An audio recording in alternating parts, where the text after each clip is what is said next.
BJP ನಾಯಕರ ಹೋರಾಟದ ಬೆನ್ನಲ್ಲೇ ಸಿಎಂ ಸಿದ್ದರಾಮಯ್ಯನವರು ಸುದ್ದಿಗೋಷ್ಠಿಯನ್ನ ಕರೆದಿದ್ದಾರೆ. ಇವತ್ತು ಸಂಜೆ 4 ಗಂಟೆಗೆ ತುರ್ತು ಸುದ್ದಿಗೋಷ್ಠಿಯನ್ನ ಕರೆದಿರುವಂತದ್ದು ನಮ್ಮ ರಾಜ್ಯದ ಮುಖ್ಯಮಂತ್ರಿಗಳಾದಂತಹ ಸಿದ್ದರಾಮಯ್ಯ ಬಸ್ ದರ ಹೆಚ್ಚಳದ ಬಗ್ಗೆ ಸಂಕ್ಷಿಪ್ತವಾಗಿ ಮಾಹಿತಿಯನ್ನ ನೀಡಲಿದ್ದಾರೆ. ಸಿದ್ದು ವಿರೋಧ ಪಕ್ಷಗಳ ಆರೋಪಕ್ಕೆ ಸಿದ್ದರಾಮಯ್ಯನವರು ಕ್ಲಿಯರ್ ಕಟ್ ಆಗಿ ಆನ್ಸರ್ನ ಮಾಡುವಂತಹ ಸಾಧ್ಯತೆಯೂ ಕೂಡ ಹೆಚ್ಚಿರುವಂತದ್ದು. ಈಗಾಗಲೇ ಏನು ಜನವರಿ 5ನೇ ತಾರೀಕಿಂದ ಬಸ್ ಪ್ರಯಾಣ ದರವನ್ನ ಏರಿಕೆ ಮಾಡಬೇಕು ಅನ್ನುವಂತಹ ಪ್ರಸ್ತಾವನೆಯೂ ಕೂಡ ಈಗಾಗಲೇ ನಡೀತಾ ಇರುವಂತದ್ದು. ಶಕ್ತಿ ಯೋಜನೆ, ಡೀಸೆಲ್ ದರ ಏರಿಕೆ ಸೇರಿದಂತೆ ಇತ್ಯಾದಿ ಕಾರಣಗಳಿಂದ ನಷ್ಟಕ್ಕೆ ಸಿಲುಕಿರುವಂತಹ ಸರ್ಕಾರ ಈಗ ಕೊನೆಗೆ ಅನಿವಾರ್ಯವಾಗಿ ಬಸ್ ಟಿಕೆಟ್ ದರವನ್ನ 15% ಅಷ್ಟು ಏರಿಕೆ ಮಾಡಿರುವಂತದ್ದು. ಬಿಎಂಟಿಸಿ ಬಸ್ ದರ ಏರಿಕೆಯಾಗಿ 10 ವರ್ಷ ಆಗಿದ್ರೆ ಕೆಎಸ್ಆರ್ಟಿಸಿ ದರ ಏರಿಕೆಯಾಗಿ 5 ವರ್ಷ ಆಗಿದೆ. ಹೀಗಾಗಿ ಇವತ್ತೇನು ಕ್ಯಾಬಿನೆಟ್ ಸಭೆಯ ಬಳಿಕ ಸಾರಿಗೆ ಸಚಿವ ರಾಮಲಿಂಗಾರೆಡ್ಡಿ ಅವರು ದರ ಏರಿಕೆಯ ಬಗ್ಗೆ ಅಧಿಕೃತವಾಗಿ ಘೋಷಣೆಯನ್ನ ಮಾಡಿದ್ರು.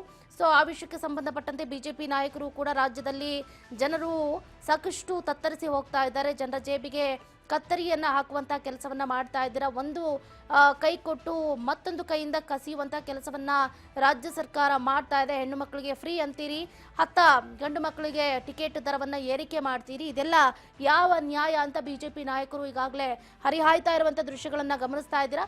ಈ ವಿಷಯಕ್ಕೆ ಸಂಬಂಧಪಟ್ಟಂತೆ ಇವತ್ತು ಸಿಎಂ ಸಿದ್ದರಾಮಯ್ಯನವರು ಸಂಜೆ 4 ಗಂಟೆಗೆ ತುರ್ತು ಸುದ್ದಿಗೋಷ್ಠಿಯನ್ನ ಕರೆದಿರುವಂತದ್ದು. ಈ ತುರ್ತು ಸುದ್ದಿಗೋಷ್ಠಿಯಲ್ಲಿ ಸಿಎಂ ಸಿದ್ದರಾಮಯ್ಯನವರು ಏನು ಬಸ್ ದರ ಏರಿಕೆಯ ಬಗ್ಗೆ ಏನೇನು ಅಪ್ಡೇಟ್ಸ್ ಕೊಡ್ತಾರೆ ಅನ್ನೋದನ್ನ ಕಾದಷ್ಟೇ ನೋಡಬೇಕಾಗಿದೆ. ಇದರ ಬಗ್ಗೆ ಹೆಚ್ಚಿನ ಡೀಟೇಲ್ಸ್ ಅನ್ನ ಕೊಡ್ತಾ ಹೋಗ್ತಾರೆ ನಮ್ಮ political reporter Basavaraj Hoogar. Phone ಸಂಪರ್ಕದಿಂದ ಜಾಯ್ನ್ ಆಗ್ತಿದ್ದಾರೆ. ಬಸವರಾಜ್, ಗಮನಿಸ್ತಾ ಇದ್ವಿ ಜನವರಿ 5ನೇ ತಾರೀಕು ರಾಜ್ಯದ ಜನತೆಗೆ ಮತ್ತೊಮ್ಮೆ ಶಾಕಿಂಗ್ ನ್ಯೂಸ್ ಅನ್ನ ಕೊಡೋದಕ್ಕೆ ರಾಜ್ಯ ಸರ್ಕಾರ ಮುಂದಾಗಿದೆ ಅಂತಾನೂ ಹೇಳ್ಬೋದು. ಯಾಕಂದ್ರೆ 15% ಅಷ್ಟು ಬಸ್ ಟಿಕೆಟ್ ದರವನ್ನ ಏರಿಕೆ ಮಾಡ್ತಾ ಇರೋದು ಜನರಿಗೆ ನಿಜಕ್ಕೂ ಕೂಡ ಡೈಜೆಸ್ಟ್ ಮಾಡ್ಕೊಳ್ಳೋದಕ್ಕೆ ಆಗ್ತಾ ಇಲ್ಲ. ಆ ವಿಷಯಕ್ಕೆ ಸಂಬಂಧಪಟ್ಟಂತೆ ಇವತ್ತು ಸಿದ್ದರಾಮಯ್ಯ ಸಂಜೆ 4 ಗಂಟೆಗೆ ಸುದ್ದಿಗೋಷ್ಠಿಯನ್ನ ಕರೆದಿದ್ದಾರೆ. ಏನಾಗಬಹುದು ಸುದ್ದಿಗೋಷ್ಠಿಯಲ್ಲಿ? ಚಂದ್ರಕಲಾ, ಈಗಾಗಲೇ ರಾಜ್ಯ ಸರ್ಕಾರ ನಿನ್ನೆ ಸಚಿವ ಸಂಪುಟದಲ್ಲಿ ಪ್ರಮುಖವಾಗಿರ್ತಕ್ಕಂತ ಒಂದು ಇಲಾಖಾ ಸಂಬಂಧಪಟ್ಟಂತ ಮಹತ್ವ ನಿರ್ಧಾರ ಕೈಗೊಂಡಿರ್ತಕ್ಕಂಥದ್ದು. ಏನು ಈಗಾಗಲೇ ಶಕ್ತಿ ಯೋಜನೆಯನ್ನ ಜಾರಿಗೊಳಿಸಿದ್ದಾರೆ.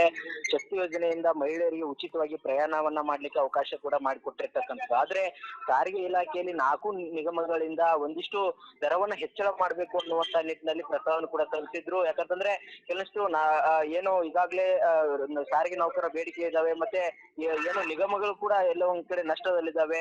ಡೀಸೆಲ್ ದರ ಹೆಚ್ಚಿಗೆ ಆಗಿರ್ತಕ್ಕಂಥದ್ದು. ಹಾಗಾಗಿ ದರವನ್ನ ಹೆಚ್ಚಿಗೆ ಮಾಡ್ಬೇಕು ಅನ್ನುವಂತ ಪ್ರಸ್ತಾವನೆ ಇಟ್ಟಿದ್ದು. ಕಾರಣಾಂತರಗಳಿಂದ ಅವನ್ನ ಮುಂದಕ್ಕೆ ಹಾಕ್ತಾನೆ ಬಂದಿತ್ತು. ಆದ್ರೆ ನಿನ್ನೆ ಸಚಿವ ಸಂಪುಟದಲ್ಲಿ ಅದಕ್ಕೆ ಒಪ್ಪಿಗೆ ಕೂಡ ಕೊಟ್ಟಿರ್ತಕ್ಕಂಥದ್ದು. ಜನವರಿ 5ರಿಂದಲೇ ದರ ಕೂಡ ಹೆಚ್ಚಾಗುವ 15% ಹೆಚ್ಚಿಗೆ ಮಾಡಿ ಕೂಡ ಅದೇ ಈಗಾಗಲೇ ಆ ಸರ್ಕಾರ ಕೂಡ ಅಷ್ಟು ಕೊಟ್ಟಿರ್ತಕ್ಕಂಥದ್ದು. ಹಾಗಾಗಿ ಈ ಒಂದು ವಿಚಾರಕ್ಕೆ ಸಂಬಂಧಪಟ್ಟಂತೆ ವಿಪಕ್ಷಗಳು ದೊಡ್ಡ ಮಟ್ಟದಲ್ಲಿ ಹೋರಾಟಕ್ಕೆ ಕೂಡ ಮುಂದಾಗಿರ್ತಕ್ಕಂಥದ್ದು. ಈಗಾಗಲೇ ಬಿಜೆಪಿ ನಾಯಕರು ಹೋರಾಟವನ್ನು ಕೂಡ ಏನು ಸರ್ಕಾರದ ವಿರುದ್ಧ ದರವನ್ನು ಹೆಚ್ಚಿಗೆ ಮಾಡಿದ್ದಾರೆ, ಜನಸಾಮಾನ್ಯರಿಗೆ ಎಲ್ಲೋ ಒಂದ್ ಕಡೆ ದುಬಾರಿ ದುನಿಯಾ ಮಾಡಿದ್ದಾರೆ ಅನ್ನುವಂತ ನಿಟ್ಟಿನಲ್ಲಿ ಸಾಕಷ್ಟು ಆಕ್ರೋಶವನ್ನು ಕೂಡ ವ್ಯಕ್ತಪಡಿಸ್ತಾ ಇದ್ದಾರೆ. ಹಾಗಾಗಿ ಇವತ್ತು ಸಿಎಂ ಸಿದ್ದರಾಮಯ್ಯನವರು ವಿಪಕ್ಷಗಳ ಒಂದು ಆರೋಪಗಳಿಗೆ ಒಂದು ತಿರುಗೇಟು ಕೊಡ್ಲಿಕ್ಕೆ ದರ ಹೆಚ್ಚಳ ಮಾಡ್ಲಿಕ್ಕೆ ಕಾರಣಗಳೇನು ಅನ್ನುವಂಥದ್ದು, ಮತ್ತೆ ಹಿಂದಿನ ಬಿಜೆಪಿ ಸರ್ಕಾರವೇ ಒಂದಿಷ್ಟು ಸಾಲವನ್ನ ಮಾಡಿತ್ತು, ಈ ಸಾರಿಗೆ ಇಲಾಖೆಯಲ್ಲಿ ಅವರೇ ಸಾಕಷ್ಟು ಒಂದ್ ಕಡೆ ಸಾಲವನ್ನ ಮಾಡಿಟ್ಟಿರ್ತಕ್ಕಂಥದ್ದು. ಹಾಗಾಗಿ ನಾವು ಅದನ್ನ ನಿಭಾಯಿಸುವಂತ ಪ್ರಯತ್ನ ಮಾಡಿದ್ದೇವೆ ಅನ್ನುವಂಥದ್ದನ್ನ ಒಂದು ಪ್ರತ್ಯುತ್ತರ ಕೊಡ್ಲಿಕ್ಕೆ ಇವತ್ತು ವಿಧಾನಸೌಧದಲ್ಲಿ ಸಂಜೆ 4 ಗಂಟೆಗೆ ಒಂದು ಸುದ್ದಿಗೋಷ್ಠಿ